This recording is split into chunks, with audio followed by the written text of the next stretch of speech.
Sementara itu, saudara, ternak warga di Batanghari, Jambi mati diduga terserang penyakit ngorok. Akibat wabah ini, peternak merugi.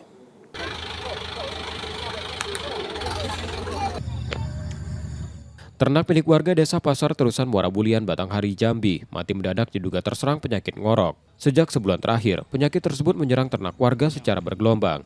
Warga terpaksa menjual hewan ternaknya dengan harga lebih murah. Ternak yang mati ditemukan di areal persawahan. Awalnya wabah menyerang sapi, kemudian menyebar ke kerbau setelah beberapa hari.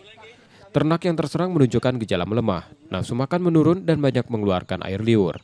Sebelumnya, Dinas Perkebunan dan Peternakan Batanghari telah melakukan vaksinasi pada beberapa ternak warga pada Oktober lalu untuk mencegah penyebaran penyakit. Minggu-minggu ini penyakit itu udah pindah ke kerbau. Kerbau lagi yang banyak. Itu udah puluhan juga yang mati. Di tengah-tengah sawah ini itu banyak yang mati.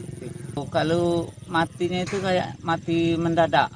Tahu-tahu sakit sekitar kurang lebih 5 sampai 6 jam itu udah mati.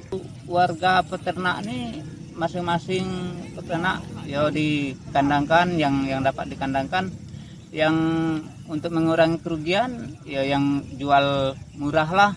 Itu paling berkisaran kalau yang masih sehat itu yang induk besar itu 10 juta. Warga meminta pemerintah segera menangani hal tersebut agar jumlah kematian ternak tidak bertambah.